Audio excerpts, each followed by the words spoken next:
Today, we're going to be talking about global positioning systems.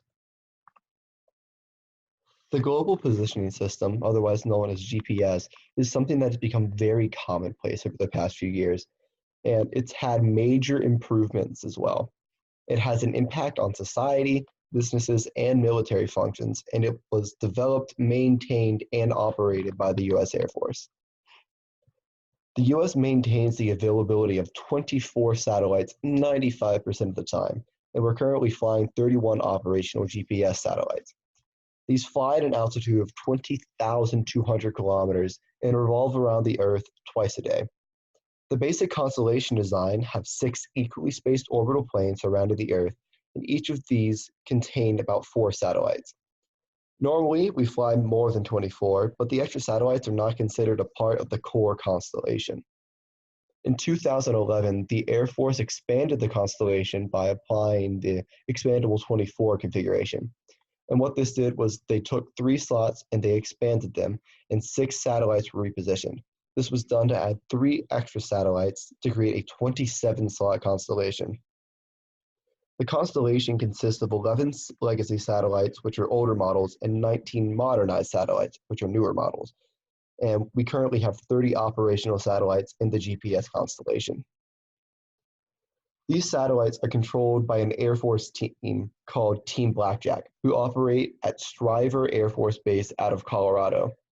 This group tracks the satellites, monitors their transmissions, analyzes their performance, and send command to the constellation by using the Operational Control Segment, otherwise known as the OCS. The OCS includes a master control, an alternate master control, 11 command antennas, and 16 monitoring sites. And those locations can be seen in the picture to the right. Now, the GPS has a major impact on our daily lives. We use it on our phone applications and websites when we go to search something on the web. It provides support for first responders and other emergency services by giving them accurate traffic updates and accurate positions for where the emergencies have occurred. And it also improves our natural disaster monitoring, such as hurricanes, earthquakes, and volcanoes.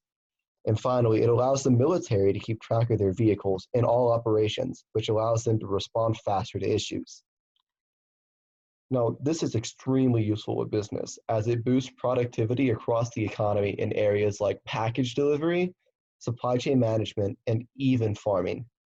And most financial markets and banking systems depend on GPS for precise time synchronization.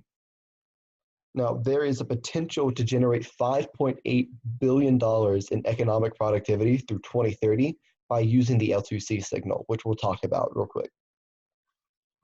So the Air Force is constantly finding new ways to improve the GPS program. And over the years, they've included 3 civilian signals, the L2C, the L5, and the L1C. And there's a 4th signal that improves the functionality of the civilian signals called the L1CA. The L2C is designed specifically for commercial needs, and its accuracy is boosted when used in conjunction with the L1CA. It's easy to receive indoors and under trees when it's compared to the L1CA, and every satellite launched after 2005 has the L2C signal. Now, the L5 is used for safety of life, transportation, and other high-performance needs, and this is exclusively used by aviation safety services. Future aircraft will have L5 signals, which will increase the capacity and their fuel efficiency.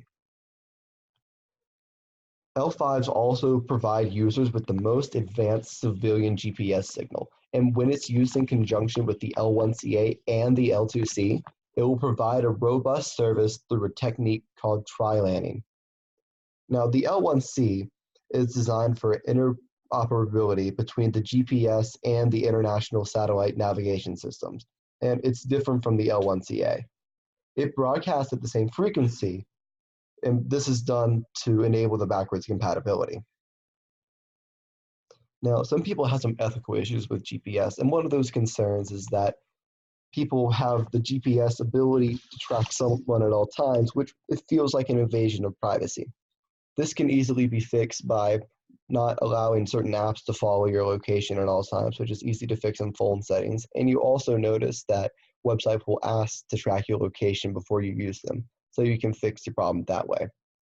Another thing that they do is they give parolees and sex offenders GPS trackers that they have to keep in them at all times through forms of bracelets or anklets. And this allows law enforcement to track them without a warrant. This is an invasion of privacy, but at the same time, they are parolees and sex offenders, so this is done to prevent future crimes. And finally, employees are tracked to improve delivery time, especially during long deliveries. And the question for that is, how much are they tracked outside of work, especially if what they're tracked through is their cellular device? Overall, the GPS has become a crucial part of our daily lives and our social norms. Businesses use it to improve profitability and productivity, and the system is constantly being improved. There might be a few ethical issues, but the benefits have a very valid counterweight. Thank you for your time.